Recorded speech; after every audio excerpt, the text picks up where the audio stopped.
to the Pain Waves podcast by Pain BC, the show where listeners can tune in and hear from leading experts on persistent pain as we discuss the very latest in pain management research, stories, tools, trends, and more. I'm your host, Geraldine Elliott, part of the Pain BC communication and marketing team. And before we begin today's episode of the podcast, I wanted to share a little bit more about Pain BC for some of our first-time listeners. Pain BC is a collaborative nonprofit made up of people in pain, healthcare providers, and leaders from government, universities, business, and partnering nonprofits. We share a passion for reducing the burden of pain while creating awareness of this all-too-common problem. Pain BC knows that living with chronic pain is something that can be isolating, debilitating, and demoralizing. Providing care for those in pain can also be confusing or frustrating. At Pain BC, we want to change this. We want to talk honestly about pain and remove the stigma. We feel that nobody should be alone with pain. If you want to learn more or grab any resources to help, please visit our website at painbc.ca.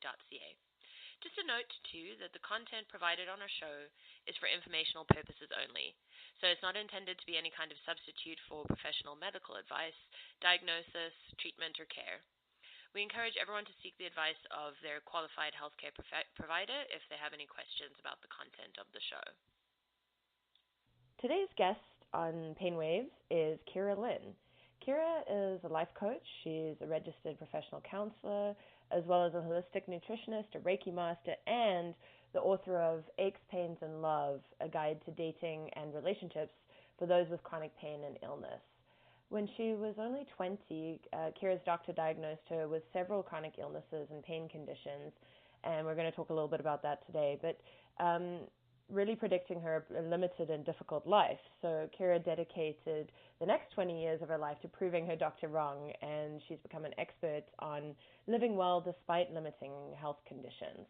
She now works to help others face similar challenges with courage and optimism, and we're really excited to have you on the show, so welcome, Kira.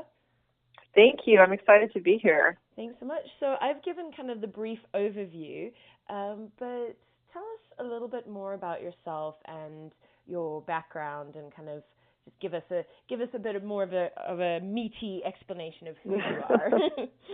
Who I am, yes. That could take a while, but basically, yeah. So I grew up and started developing some pain issues in my mid to late teens after experiencing some trauma, and my first diagnosis was pelvic pain related. And I spent a lot of time I was young. I was told that I had this serious condition, and I couldn't quite believe it, because when you're young, you sort of feel like you're a superhero. You're invincible. That's the word. And I pretty much ignored the diagnosis and tried to sort of fight through it and not think about it. That doctor was the one who told me that, oh, well, you're not going to be able to have, an intimate relationship with someone due to this diagnosis. So that was pretty devastating, and I didn't really want to deal with that reality, so I pushed it aside. I ended up getting married a few years later, and continued to do my best to ignore what was happening in my body. The marriage broke down after we were together for 6 years, and still I continued to ignore and went on a little longer until I was hit with interstitial cystitis, like a bladder condition that I really couldn't ignore, and that really flattened me. I've been really high functioning all of my life, going, even in high school, working and going to high school and always having at least 2 part-time jobs and other hobbies, and, going to university and then doing a variety of different careers at the beginning, both in restaurants and healthcare, and then I moved to law, and I'd always been very physically active. And suddenly I was sidelined by this really painful and awful pain condition. But there was still part of me that wanted to fight through it and think, no, if I just ignore it, it'll go away. Yeah. That has been my approach for a long time.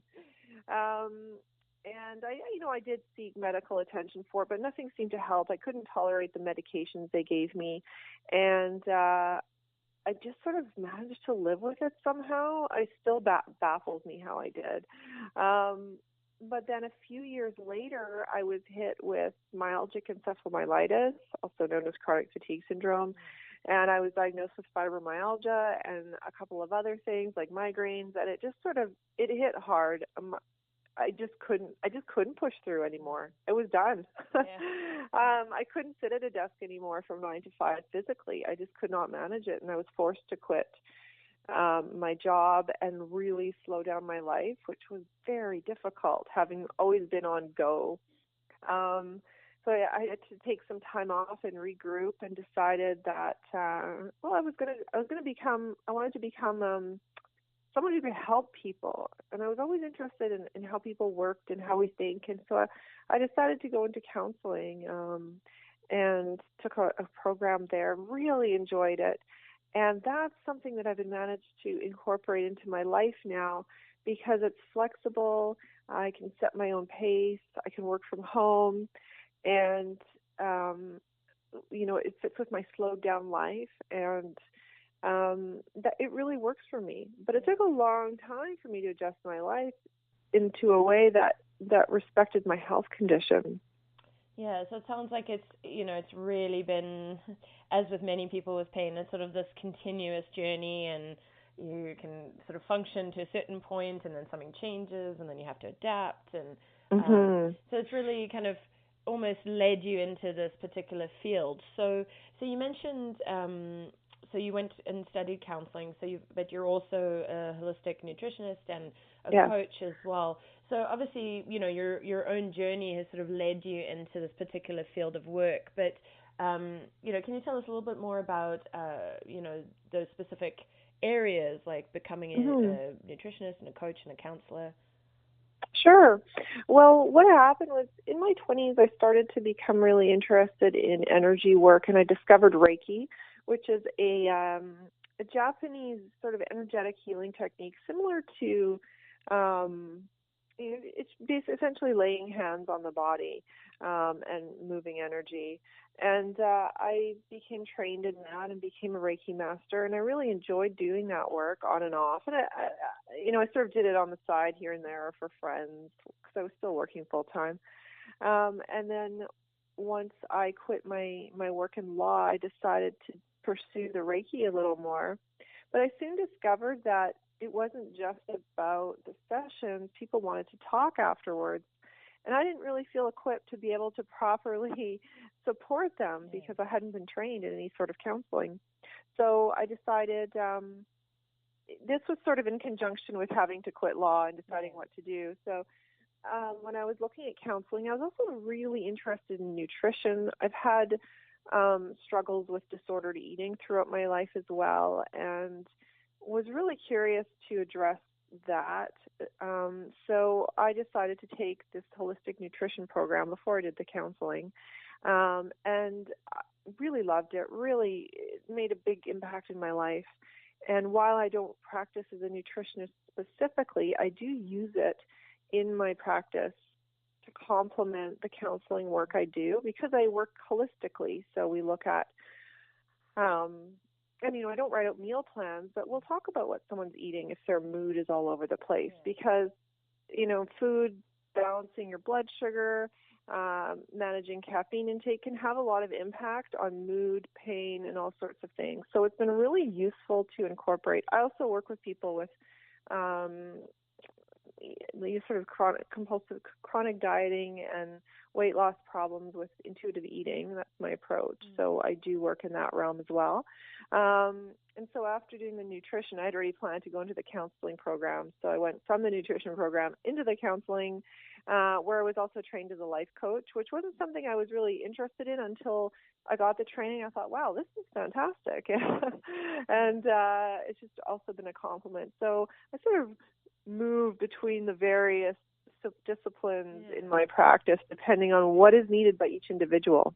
So it's really covering that whole biopsychosocial model, really, in all those different aspects that you do. I mean, that's something that definitely, at Pain BC, we really focus on, as, you can't just address one side of pain. You have to look at all the different elements. So, I mean, you've had Yeah. your own struggles and own experiences with chronic pain and chronic conditions.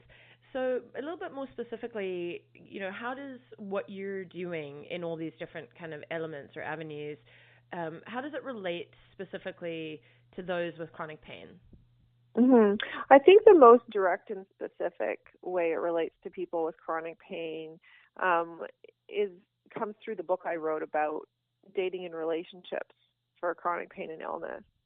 That book sort of contains all of a summary of my best knowledge and learning from the 20 plus years of having lived with health and or chronic pain and illness, and that really reflects my work in the realm of chronic pain and illness. I also blog about it. My practice too, I do work with people one-on-one. Not everybody who sees me has chronic health issues, but many do, and so I'm able to help them through that route. Yeah. So a lot of my work is directed in that realm. I feel, as much as my main practice isn't, I feel very committed to increasing awareness around chronic pain and invisible illness to the world in general, and connecting people who struggle with this and to help them find ways to live well despite their health challenges. Yeah, and I think that's you've hit on an important thing there, where really so many of these conditions like ME and chronic fatigue syndrome and fibromyalgia, and a lot of that are kind of still feel like they're these unknowns, or these they're often ignored, or they're very invisible. So so it's definitely something that I'm sure a lot of our listeners can identify with as well. So your book focuses specifically kind of on dating and relationships and that.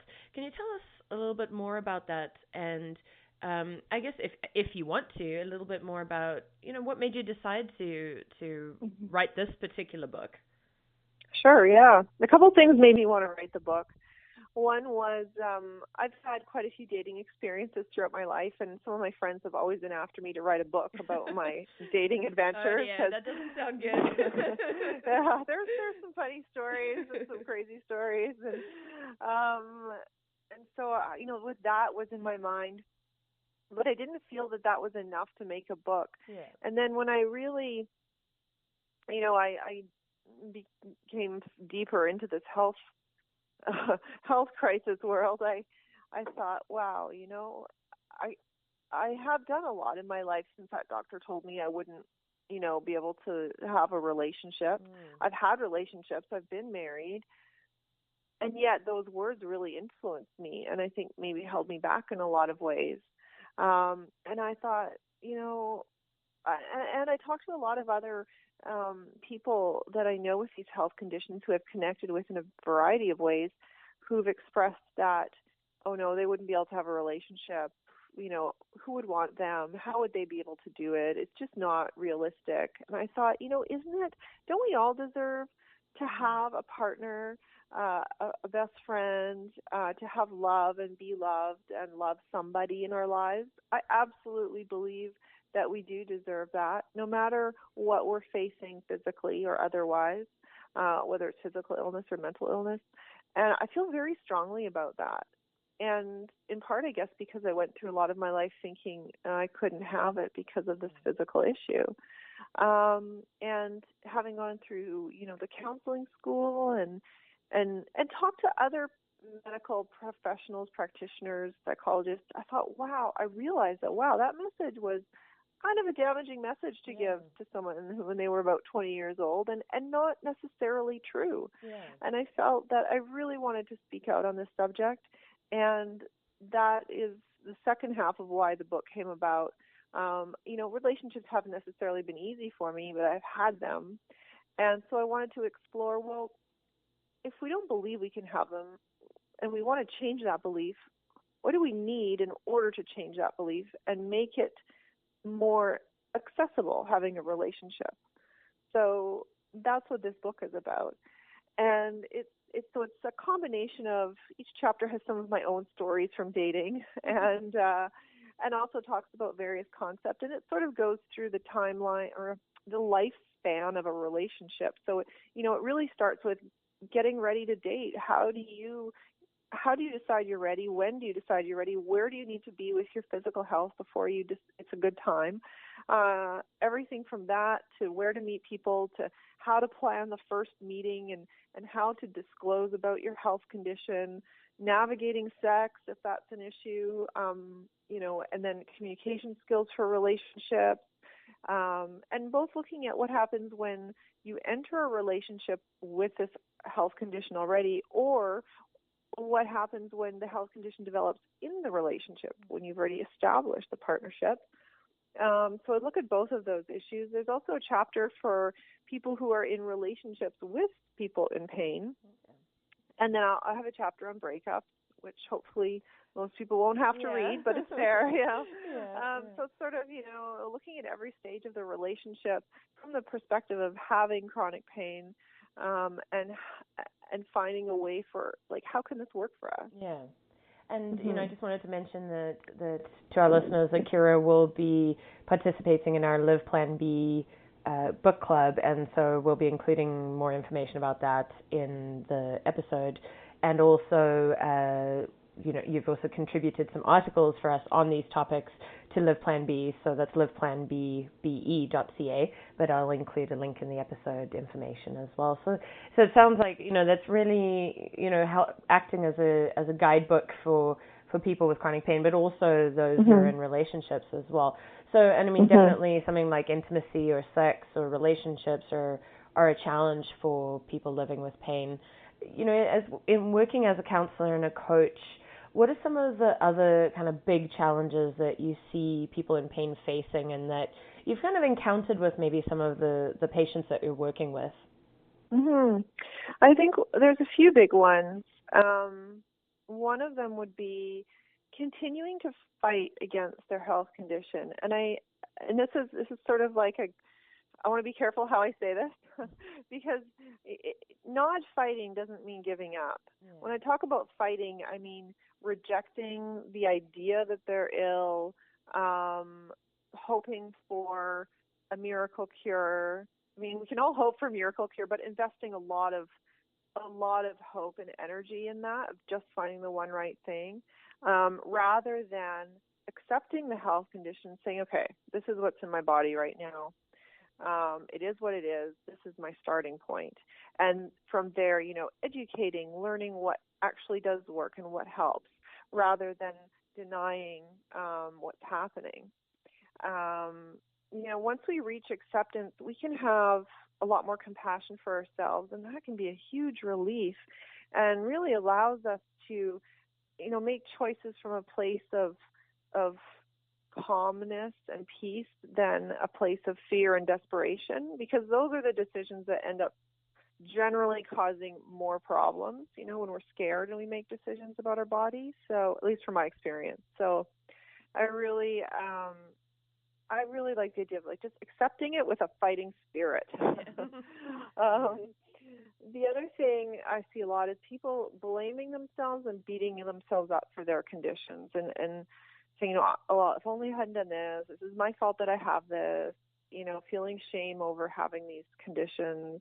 And it's something that, I've gone through and still go through sometimes. It's not our fault. But that does happen a lot. And I think also it can happen in terms of, I've had experiences where I see practitioners, both alternative and medical, where they have a certain system of treatment. We try it. It either doesn't work for me or I can't tolerate it. It sort of becomes, well, this works for everyone else. So the implication there is sort of, well, there's something wrong with you. And so you end up beating yourself up for the treatment not working on you. But that's not it. We're all different, and these illnesses manifest differently in our bodies and how we respond to them. So I think it's important to keep that in mind. I think another really big thing that people in pain face are, it can be really hard to be willing to put yourself first.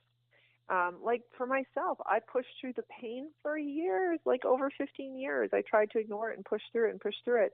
And the only thing that happened was it got worse. And I've seen this with other people too, where they say, oh no, I'm not, I can't possibly take short-term disability. I can't take long-term disability. I can't take any time off work. I can't even take a sick day. I need to be at work. I need to, be in my life. I can't let this pain take over. I can't give in. But it ends up it ends up worsening anyway. And maybe because of this pushing and this unwillingness to prioritize ourselves and say, hey, I'm important enough to really take care of myself first. Because often what happens to me is like you don't take care of yourself until you're forced to, and you just cannot go to work anymore physically. And I'd love to see, people say, hey, I'm valuable, I'm worth this, I'm worth taking a little sick time now, or, maybe quitting my job or ending a relationship to look after me so that I can be healthy. But we often don't, so often we don't do that. Even healthy people don't do that. So, self-care, putting ourselves first. It's not what we're taught growing up usually, but especially when you have pain, it's so important. And I think the last big challenge, and one that I face on an ongoing basis, is managing the emotions that come with chronic pain. If you have, say, a car accident and you break a leg, and it's upsetting and scary, you work through it, your leg heals, doesn't result in anything, you move past the event, and you go through your emotions and come out the other side. But with chronic pain, we're in pain every day. And, I've worked through the emotions, and I've worked through grief and of frustration and anger and jealousy, and to a point where I feel like, okay, I'm at a place of peace, and I'm good for a little while, maybe a week, a few months, and then all of a sudden I'm feeling these emotions again, and I'm thinking, why am I feeling angry again? Well, because it's ongoing. It doesn't stop. So it's hard to constantly be not only dealing with the pain, but you've got all these often overwhelming emotions that come up regularly, and that don't end because the pain doesn't end. So that one's really hard. Yeah. And so, this all ties to, supporting people with pain through something like counselling, because, we know, and we've been told, we've been told that it's effective. So, really when it comes to the benefits of counselling, there's some obvious aspects here, but I think it would be useful for our listeners to talk a little bit about some of the research behind it, and, talking a little bit about maybe what are some of those benefits as well.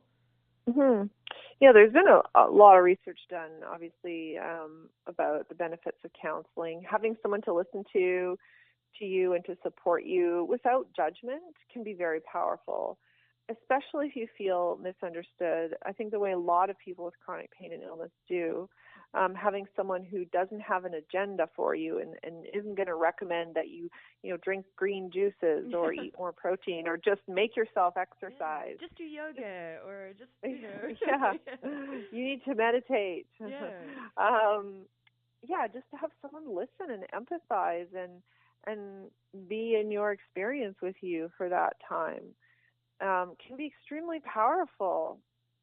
I know it is for me. That alone can bring about a lot of, relaxation, peace of mind. I use a lot of different tools in my practice as well, including cognitive behavioral therapy. I use positive psychology, things like motivational interviewing and meditation. It really depends on what fits for the client, because while just talking about your condition can be helpful, there are actual tools that you can use that can help relieve some of those difficult emotions that come with chronic pain. And one way to do that is to work with your thoughts and how you think about your health condition. And so I do a fair amount of work with that. There's that piece. And there's also the piece of, and I know this is big now, it's become really big, of mindfulness and meditating. I don't, my experience hasn't been that meditation has relieved my pain, but it's helped me find a deeper source of strength, which I've found really helpful. So I think, various tools produce different results depending on the client and the quality of the client-counselor relationship. But, using some of these tools can help relieve, some of that mental stress that we create on top of our physical distress. And that can be a relief and also a physical relief to the body. And it sort of ties into what you're talking about, those challenges around putting yourself first. Because, going to a counselor, you really are very much putting yourself first and going, this is my time to talk about me and what's on my mind and what's concerning. And I think, my experience too with a lot of people living with chronic pain is they feel like all their friends and family are kind of sick of what they see as the same stories, or, they're kind of sick of hearing, things. So it's really that chance to put yourself first, which I think is a huge benefit in itself. But and really, like you said, sort of getting those tools as well, because I think that's part of it too. So, if someone's listening now and they've been debating about counseling or coaching or a combination, how would they know whether or not this is something that's right for them? Counseling, it's hard to know if it's right for you until you actually try it and determine whether or not it's going to be beneficial for you. You don't have to invest in that many sessions to know. But what I will say is that when it comes to counseling and even coaching, you get out of it what you put in. So if you're really committed to the process, you put in the effort between sessions. If you get homework or referred to other resources and you check them out, reflect on the sessions, reflect on what's coming up for you, and be willing to approach your emotions rather than turn away from them, you're going to experience, a much more positive outcome than if you simply show up for the sessions, sort of talk, and avoid going into your emotions and to the scarier places. Although you don't have to do that right away. But the more effort you invest in it, the more you're going to get out of it. So I would say, if you're thinking about it, give it a try. Most counselors will be willing to do a free consultation or at least a chat over the phone where you have the opportunity to ask questions and get a sort of a feel for them. And if the conversation is easy and flowing well and you feel comfortable, that's a good sign that they would be a good fit. If it feels awkward and you don't know what to say and you're getting kind of a bad vibe, there's someone who's not a good fit. Hold out for someone that, it feels like things are easy and that they're easy to talk to and you feel sort of comfortable around them. That's a good sign. Yeah, that's a great advice, because I think, like you mentioned, it's that quality of the client-counselor relationship that's going to make a big difference in the outcome. So I think sometimes people forget that they can shop around for to find a good fit. So that's a good reminder. And so obviously, I think also, I just wanted to interrupt for a second. Yeah. I wanted to mention also, especially in Canada, and because I don't know what the medical system's like in the States, but I think it's important to know that you can shop around for any medical professional. If you're seeing, a specialist who, your sessions are terrifying, you leave in tears, you don't understand something, you're scared to ask, ask for a referral to someone else. We have a right for good health care. And I use that example because that's happened to me. Yeah. We have the right to ask for health care. We have the right to be respected and treated with, kindness and care. And if any professional you're working with, if it feels really off or isn't working for you or leaves you with an uneasy feeling, you have the right to ask for a second opinion, that's a different referral, to change your mind, to see someone else. So please do, because that's a really important step in taking care of yourself. I think that's a great reminder, I think, is, again, we sort of, I think people are often so worried about trying to get an answer or trying to get a proper diagnosis that they, get stuck and realize, forget that is an option for them as well. So that's definitely an important reminder for us all, I think. So, we know counseling is beneficial for some of the reasons we've just discussed, but could you share some kind of positive examples in your experience, people who've really, you've seen a difference and you've seen that firsthand, that benefit? Right. Yeah, I've worked with, like, many of the people I've worked with have achieved some really encouraging and positive results. Usually it's the ones, it is the ones that put in the effort, who are really dedicated to the process, that get those great results. What I see a lot is a reduction in physical symptoms, often associated with a reduction in stress and anxiety. And I don't directly target physical problems generally, because those are for doctors to deal with. But by addressing the secondary suffering, the painful thoughts and emotions around the physical pain, by addressing a person's perspective and their core beliefs, we can take a bit of the burden off the physical body. And I found that really fascinating and effective, both in clients with chronic pain and, otherwise healthy people who are having upset stomachs because of stress or other symptoms. They may come in after a few sessions and say, wow, my body feels really different. I wasn't expecting this from counseling. So I really like to see that.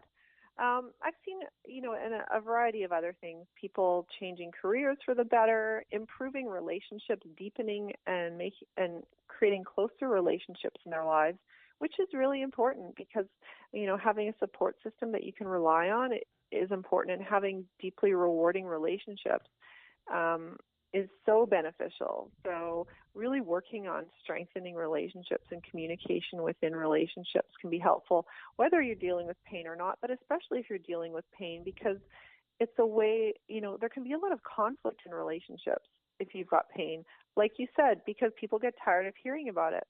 But we're really tired of ourselves feeling it. So both of those ways.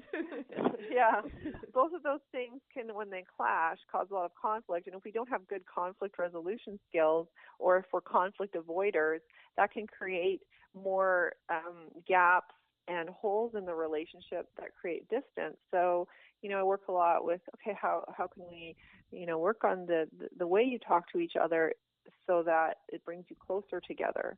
That's really one of the most rewarding areas for me, I think, is helping people improve their relationships. I also work on, building self-esteem and self-confidence. That's another big one around chronic pain, because we often start to feel inferior or less than compared to other people, and we compare ourselves with other people who are healthy and find ourselves not measuring up. So, working in that realm is important too. There's so many approaches and so many areas, and different people have different goals when they come to work with me. So, depending what the goals are is where we focus. But I've seen improvements in all kinds of areas such as these. So, yeah, it's really, I think, again, it's sort of that thing that you mentioned, some of those challenges, emotions being such a big part of it, but how that ties into the effects that it has on our bodies as well. So it's great to hear that you've actually seen that difference and seen that kind of play out.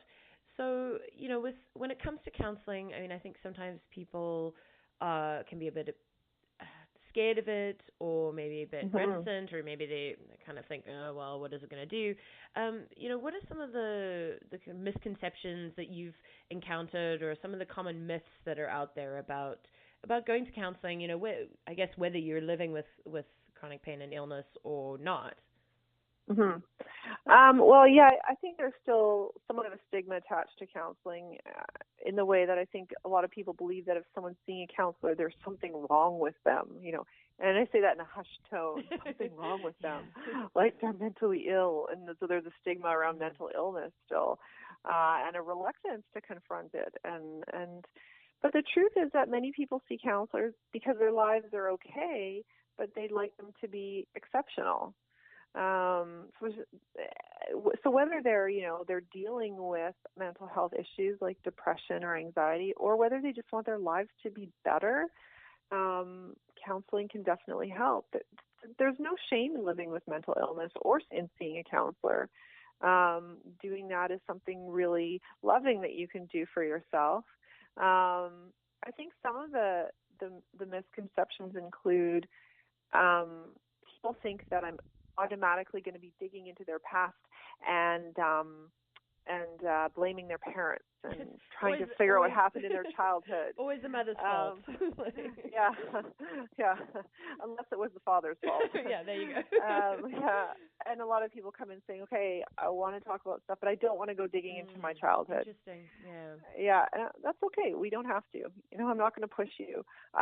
People have had experiences where they've worked with other counselors who have, or psychologists, psychiatrists, whatever the mental health. I'll use therapist as an umbrella, who have sort of fixated on certain areas of their life, which is what they didn't want. And, there might be an answer in those areas of the client's lives, but if they're not willing or prepared to go there, we don't have to go there. If it needs to come out, it will eventually come out, but in a more organic way. So I think a lot of people feel that they're going to be pressured into doing certain things or saying certain things or being asked certain questions in a counseling setting that they're afraid of. They're afraid of being analyzed too. And again, I'm not there to analyze people. I'm there to help them and support them in reaching the goals they have for themselves. Yeah, there's definitely some hesitation and fear around coming to counseling, especially for the first time, where people don't know what it's going to be like. And I understand that. It's kind of scary to jump in and start talking about your deepest, darkest secrets with somebody. And that's another myth. You don't have to start with your deepest, darkest secrets. You can just sort of start feeling out with, what's not working with you now. So yeah, I think, those are just a few of the misconceptions that surround counseling. Yeah.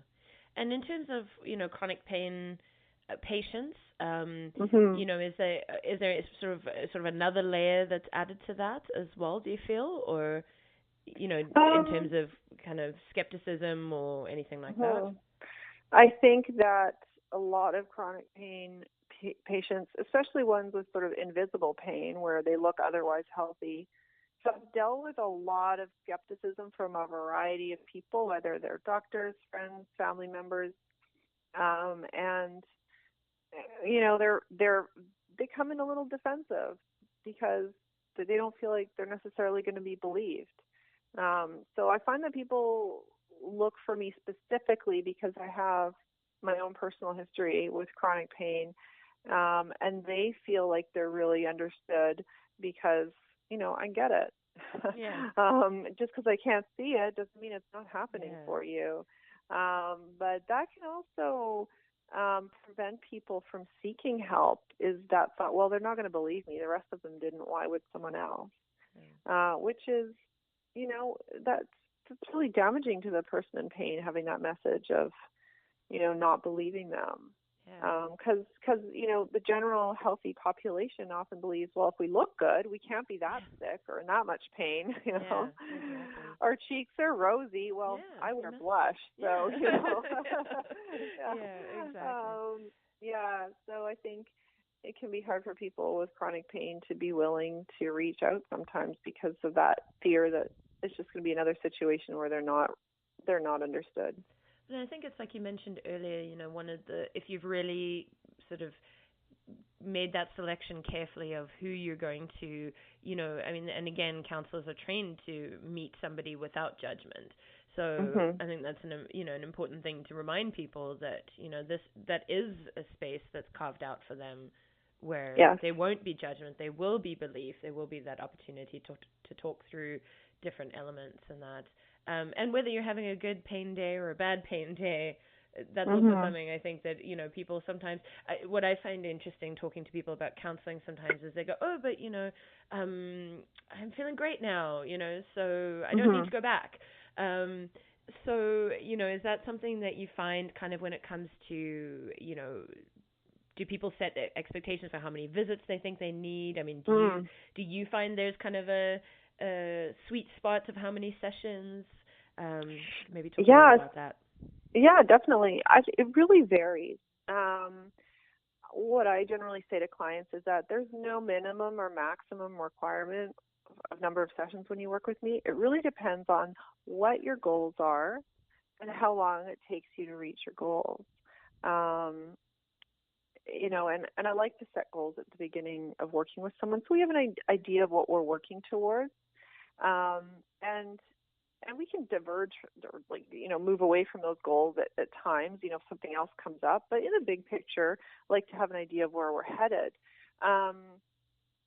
So it depends again, how dedicated the client is, how frequently they come. That again, I leave up to them. Some people will see me every week for 2 or 3 months and say, "Hey, that really helped. Thanks. We'll see you around." Yeah. Others will come for a year or more, depending on the complexity of their issues and their ability to affect change. But I would say people generally start to feel better within 3 to 5 sessions. If you haven't experienced some sort of relief, at least within 3 to 5 sessions, then perhaps it's not the right counselor for you.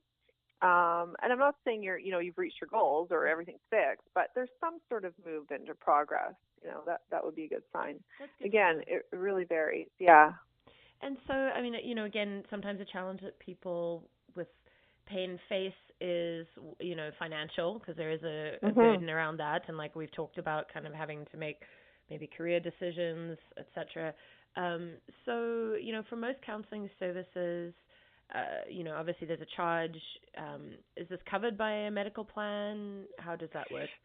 All right. Well, it really depends on who the counselor is. Do they work for an organization? Are they a sole practitioner? Certainly, me and some other counselors and therapists who work in private practices are often covered by extended medical plans. So if you're covered through extended medical at work, that often covers a certain number of sessions. I know certain work, programs offer counseling. If it's a really big organization, they have their own counselors that you can see, and so you don't have to pay. Other, medical services and programs and offer counselors through their initiatives. So it really depends where you're going and looking. It totally varies. So yeah, it's hard to say definitively, to generalize that, but ask, and if it's something you can't afford, look elsewhere and ask somewhere else and see what might be available to you. Even talk to your doctor, because it would be, if you can't afford it, there are other ways. And often, some counselors, myself included, often allot a certain percentage of their practice to a sliding scale.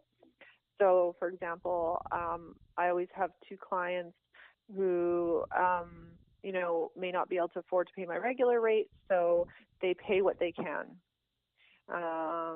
And so I know a lot of counselors will have, a few spots or a certain percentage of their practice that they'll have open for sliding scale clients. So that's worth asking about. Yeah. So it's really that, again, the more you shop around, the more information you get, the more it shouldn't be a barrier, essentially. Is it? Yes. Because yeah. There are some, sometimes there are wait lists, but I know there are some free services that people can access and that too. But so it's really worth investigating, and it's good to know about the kind of the sliding scale as well, because maybe some people are afraid to even ask that question. So knowing that that's an option is great.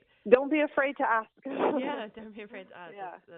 It's a good rule of thumb, I think. But I think so, because what's the worst that's going to happen? Someone's going to say no. That's okay, but you asked. Yeah, you asked, and then you know that, okay, that's another reason it might not be a good fit. So, and so, I mean, this is something that obviously, from talking a bit about your background and your experiences, getting into counseling and helping others is something that sort of became part of your journey.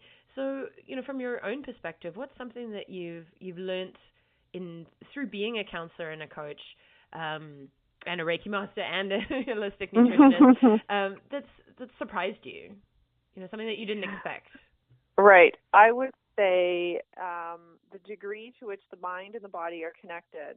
I know about the mind-body connection, but seeing it in action, wow. I see all the time, every day, just how connected the mind and body are. Well, they're not even separate, right? It's one thing working together, but they were separated for so long in terms of medical perspective and psychological perspective. Just seeing that connection is it still amazes me. And it's really something that it sounds like you've again seen how how addressing some of the things that we might classify as mind, can really influence the body. But as you say, it's because of that connection. So I guess that's again another message to people with chronic pain, that it's you can't really separate the two. So something like counseling can really help. So counseling can form a part of, like you've talked about nutrition and kind of eating right and things like that, and there's activity and lots of different options. What advice would you have for people who, they're interested or intrigued or excited by, looking at a bit more of a broad approach to pain management and getting, living better with pain, but maybe they're getting a little overwhelmed because there's so many options out there? Yeah, I can relate to this struggle because I've tried so many things you wouldn't even believe it. And from that experience, my best advice would be to try one approach at a time and to do your best to be patient. When you incorporate several things at once, you might not be able to figure out which one is the one that's actually working or which one might be causing more symptoms. For example, early on I'd go see a naturopath and he'd give me 6 things to take. And so I'd start them all, and I'd feel horrible, and I wouldn't know which one was creating this feeling. So then I'd have to go back and say, okay, I'll start with one. I have to do one for 2 weeks, then add in one more. So whether it's various supplements that you start one at a time, or whether it's various treatment options, medications or therapies, I would recommend just slowly phasing them in, not all at the same time. And I think it's important to go slowly because you don't want to exacerbate your pain. And by going with one treatment at a time, you can respect your body's sensitivity and not push too hard. I have definitely pushed too hard at times and created worse situations. So going slowly is a good way to go. And like you mentioned, sort of at the beginning of our chat, is kind of that challenge of, I guess, going from, like you mentioned, you pushing it aside and ignoring it and kind of powering through, to the opposite of really trying to take care of yourself. You can maybe sometimes swing too far in the other direction. It's important to take it slow as well, which is good. And I think that's, like you said, people beating themselves up about their conditions. It's like they might also get incredibly frustrated because they're like, but I've tried everything. And so really taking it slowly and kind of looking at it step by step. So if someone, has, again, because we know this is a reality for many people living with pain, if they have a limited amount of time or money or probably energy, I think is a big one too. Where would you, we've said start slowly, but where do you recommend somebody starts, and what do you think might have the biggest impact? Yeah, that's a good question. And I'm not sure I can answer that because we're all, specifically because we're all so different. Definitely see your doctor before anything else. If you haven't seen a doctor, that's really important. But,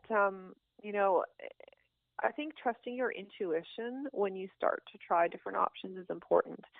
What works really well for me probably won't work the same way as it does for you. So, listen to your gut. What's it telling you? What feels right? Is it starting massage therapy, or is it going to see, a trigger point injection specialist? What feels like it? Just sort of go with your feeling and combine your feeling with the information you gathered on both, and sort of think about what feels right.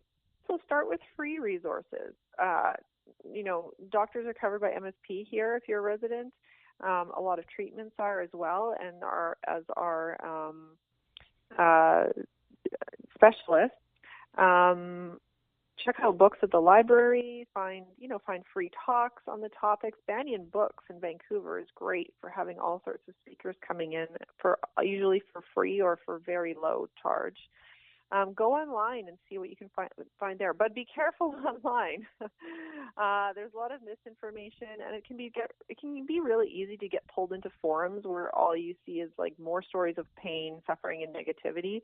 Look for the people who've had success, not the ones who are selling products, but the ones who spread, a more positive message.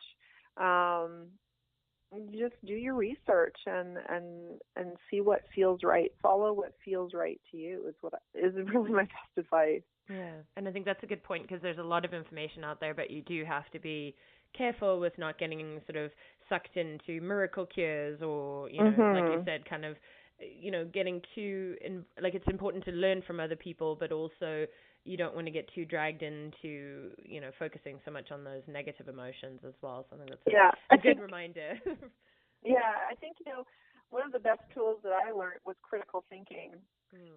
Not to believe everything that they posted, like, oh, this will fix your bladder, just these pills. Oh my God, yeah. Now I see that and I think critically and I think, okay, let's look at the ingredients. Have I tried this? Well, why would this fix everything? And who's selling this and what's the company behind it and what's the science behind it? Really thinking things out before jumping on the bandwagon, which I did for a long time. It's hard too, because like you said, even at the beginning of some of this journey is having your doctor say to you, you'll never have a relationship. Even that can being able to sort of counteract that with, well, never really. Exactly. That's a tough thing too. I think for people with pain is the different messages that you're hearing, and so really kind of trying to look at the different threads and find the right resources and that. But it sounds like it's start slowly, start simply, but also be aware of not everything out there is going to be right for you as well. So as we wrap up, is there anything else that you'd like to share with us about your experiences, or about your personal experiences, or your experiences in your work as a counselor, and how it relates to people living with chronic pain? Well, I guess I really hope that I would love for everyone in chronic pain to know that they're not alone. It can be a really isolating condition, especially if you're housebound for part or most of the time. But there are so many other people in the same position. And if we can find ways to reach out to others, that can be really comforting. I found a really great community of people living with chronic pain and illness online, and I really didn't expect to find it. Mostly on Twitter and Instagram. And I was really against social media until I published my book, and I thought, no, I don't need this. But it's not all about, selfies and pictures of food. There is a solid, supportive community out there, and they call themselves Spoonies, like spoons, because there's a spoon theory with ME, where you have a certain number of spoons every day, and you decide how much energy you're going to, and they represent your energy, and then you decide where you're going to spend your spoons in the day. So if you have 5 spoons, are you going to go for a walk, which will take 2 or 3 or 4, depending on your condition? Or are you going to stay in and save a spoon because your friend's coming over later, and that's going to take 3 or 4? So the title of, or the nickname Spoony came about because of that. And if you Google, hashtag Spoony, you'll start to find people within that community. I found a really great, this great woman who does this strictly voluntary, and it's called Spoony Post. And she hooks up Spoonies, so every month you get an address and you mail a card or a postcard or to another Spoonie somewhere else in the world. And every month you get a card back, and it's this, I've been doing it for about 1.5 years, and it's sort of cool to send out, encouragement and love to other people in the same place through snail mail. It's always fun to open your mailbox. Yeah. It's something real, and then getting that back has been really, really wonderful, and even if it's just something small like that, which sometimes that's all we can do, that's really been lovely. So it's really, I've been really pleasantly surprised about the people that I've met online and the tremendous support that's available through those two social networks. And they're great because they're free, and if you're stuck in the house, it's something that you can access. Definitely. And I've had some friendships develop over those platforms that have been really great. So, yeah, I definitely recommend that. That's great. Yeah, we've definitely found, that people connecting sort of within our Facebook groups or other, our other social channels, that it really does, again, help end some of those feelings of, or at least mitigate some of those feelings of isolation, which is so big in the community as well. So just knowing, again, as you said, knowing that you're not alone and that there are other people that can identify with what you're going with. Thank you so much, Kira. We've covered a lot today. It's been fantastic, to really get your insight, to, look at some of the benefits of counseling and, also some of those things that you've mentioned as resources and ideas. So hopefully our listeners can, it's given them something to think about. If they've been on the fence about counseling, this might, tip them over, which is great. And so in terms of your book and just getting in touch with you, the best place, I would guess, is your website. Website's a great place to find me, information about my book, where you can buy my book. And if you're interested in getting in touch with me, my contact information is there. I'm always interested to talk to other fellow Spoonies, as I call them. And yeah, do ask lots of questions on the book forum if you read the book. I'm always up for connecting and meeting all of you. Great, and that's KiraLynne.com. So that's right. KiraLynne. So we'll be posting a link to that in the episode. So thank you so much, Kira, for being with us, and it's been great having you. And we look forward to sort of having you, be a part of our community as well, and having our community reach out to you. Thank you, and thank you so much for having me. It's such an important topic. Pain BC is doing such great work, and I'm so honored to be a part of it. Thank you so much.